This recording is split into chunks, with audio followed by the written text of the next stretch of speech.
tahun aku sudah pacaran 5 bulan kemudian putus kayak gitu, atau sedang masa-masa putus, nggak masalah, mari kita rayakan putusnya teman-teman itu.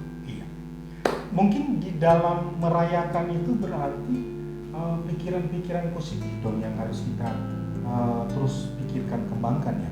Iya, yang merayakan ya tidak akhirnya yes aku putus kayak gitu, aku bahagianya kayak gitu, yang nggak gitu juga, pasti sedih ya. Boleh kita terpuruk, boleh kita sedih, tetapi Karena itu hak kita juga ya itu untuk hak, menangis, iya, untuk down. benar, itu hak kita. Hak kita. Kembali ke kita bertanggung jawab dengan apa yang kita rasakan. Kita punya hak untuk marah juga. Kita punya hak untuk marah, dan kita bertanggung jawab gitu, dengan apa yang kita rasakan. Karena marah itu adalah bentuk rasa tanggung jawab kita terhadap perasaan kita.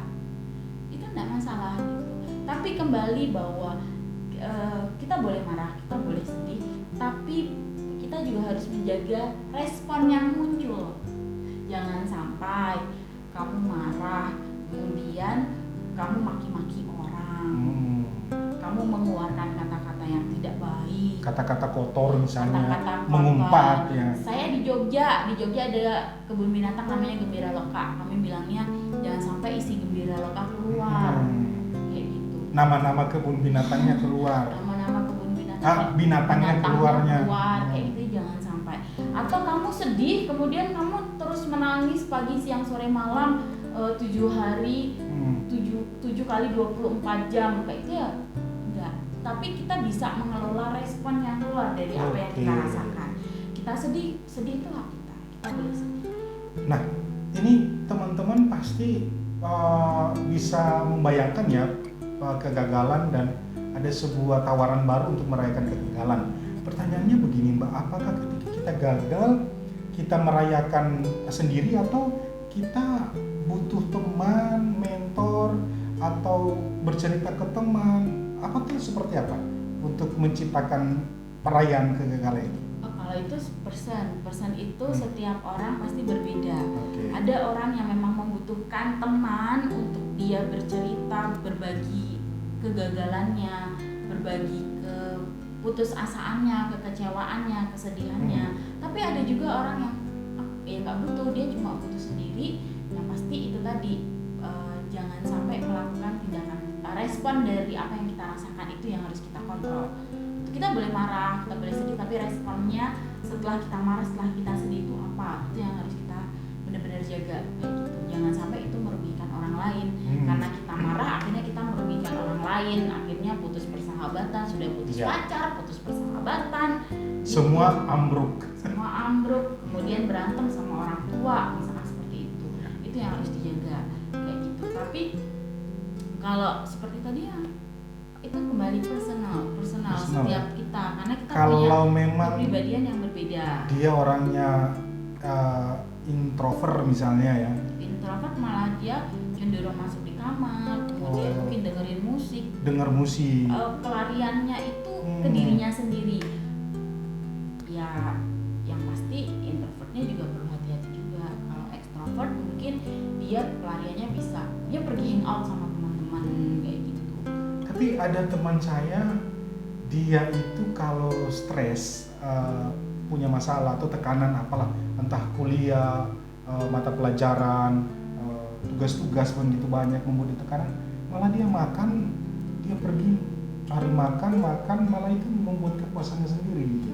Ya setiap orang memang berbeda caranya. Itu karena itu lebih kepada hormon. Oh, ini ada kaitannya dengan tubuh kita ya? Ada kaitannya.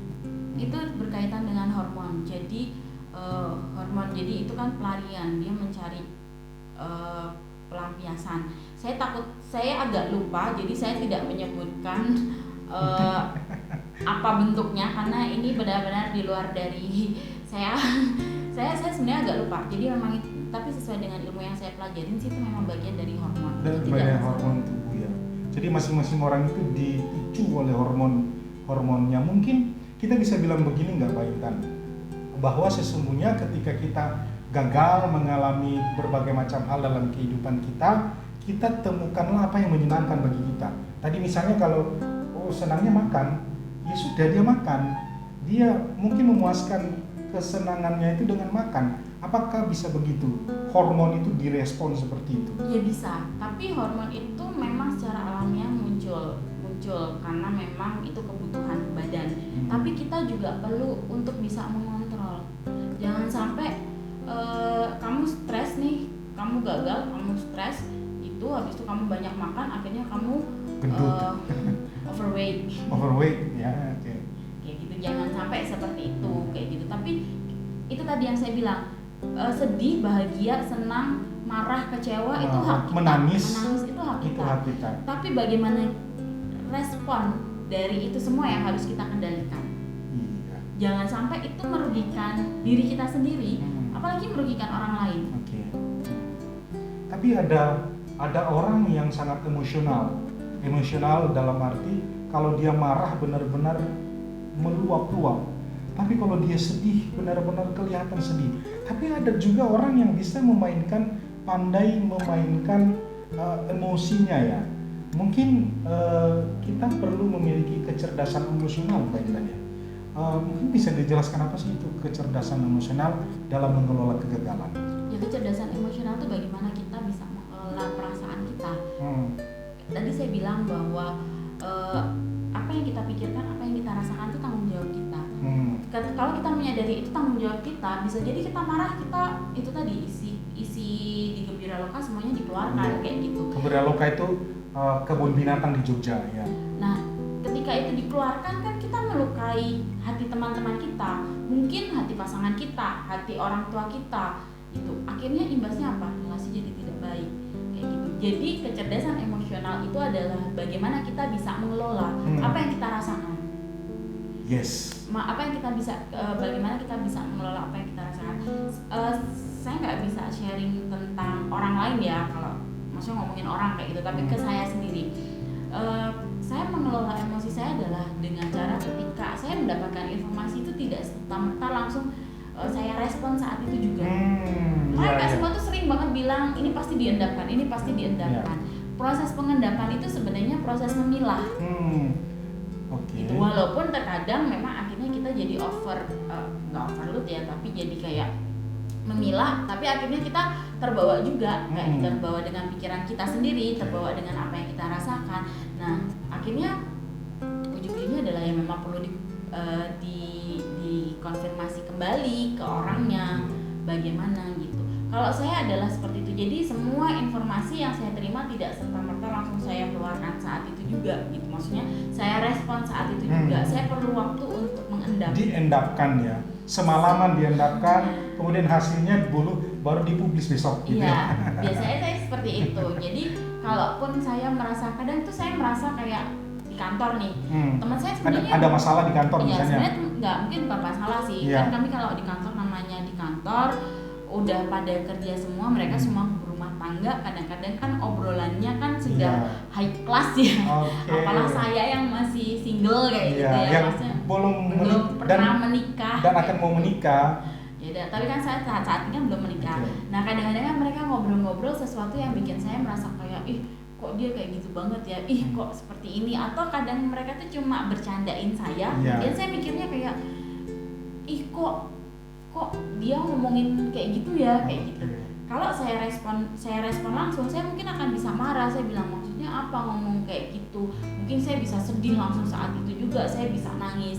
Tapi karena saya pikir itu penting nggak ya untuk dibahas kayak gitu, itu penting nggak ya untuk dipikirkan gitu. Saya endapkan dulu, baru kemudian saya respon. Besoknya ya udah, saya biasanya ngabaikan kayak gitu.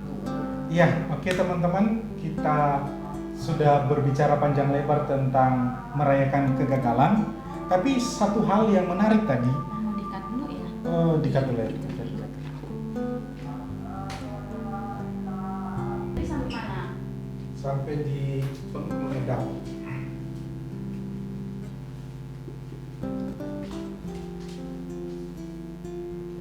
Di mengedap.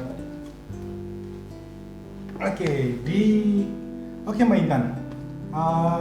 Jadi ketika mendengar informasi tadi cerita tentang teman-teman kantor yang mungkin gaya bicaranya, komunikasinya seperti itu, tiba-tiba merasa tersinggung dan Mbak mengolah, jadi mengolah informasi itu. Seperti apa sih? Bahasanya mungkin bisa jadi mengendap, mengolah, tapi saya lebih suka merefleksi. Oh, Jadi setiap malam itu sebelum tidur memang ada waktu di mana saya merefleksikan satu hari apa yang sudah saya dapat, kemudian proses apa, saya belajar apa gitu. Kalau ada sesuatu yang melukai hati saya pikirkan kembali itu benar-benar melukai hati saya karena apa? Itu karena memang itu keegoisan saya, atau memang ya orang ini sebenarnya cuma bercanda kayak gitu kan. Kita kembali kita mengolah kayak gitu. Nanti habis itu kesimpulannya ya besoknya ya bersikap biasa saja gitu, tetap hihihi seperti biasa gitu. Oke. Sekarang kita mau mungkin Mbak Intan closing statementnya, memberikan sedikit kesimpulan merayakan kegagalan itu apa, dan kemudian bagaimana sih bentuk merayakan kegagalan itu? Merayakan kegagalan, jadi jangan pernah khawatir, jangan pernah takut kalau teman-teman gagal. Yes, karena betul. gagal itu tadi saya sudah bilang berkali-kali bahwa gagal itu adalah hak dari kita. Kita berhak untuk gagal sama halnya dengan kita berhak untuk berhasil. Kita berhak untuk sedih sama halnya dengan kita berhak untuk bahagia. Jadi jangan pernah takut untuk gagal, dan kalau teman-teman gagal silakan dirayakan, silakan merasakan gagal karena kesedihan, tapi jangan terlalu lama. Setelah itu teman-teman bangkit rayakan kegagalan, dan teman-teman harus ada aksi ke depan. Apa sih yang mau berubah? Dan yang kedua, apa yang kita pikirkan, apa yang kita rasakan itu adalah tanggung jawab pribadi kita. Ya. Kita bisa jadi si A bicara, kemudian kita merespon seperti apa, itu tanggung jawab kita yang bertanggung jawab penuh terhadap itu. Kenapa ada kecerdasan emosi, dan akan ada juga yang namanya literasi emosi. Oh, ini menarik. Ada kecerdasan emosi, tapi juga ada literasi emosi. Tapi untuk pembahasan literasi emosinya nanti pada video berikutnya. Itu harusnya bagian saya yang bilang. Oke. Anda mau tahu tentang literasi emosi? Oke, nanti silakan bilang aja. Bilang aja. Ya gitu, teman-teman. Mungkin di next konten selanjutnya kita bisa bahas tentang literasi emosi. Jadi jangan pernah teman-teman pikir bahwa literasi itu yang penting cuma baca, tulis, hitung, calistung kayak Tapi gitu. ada juga literasi yang Ada.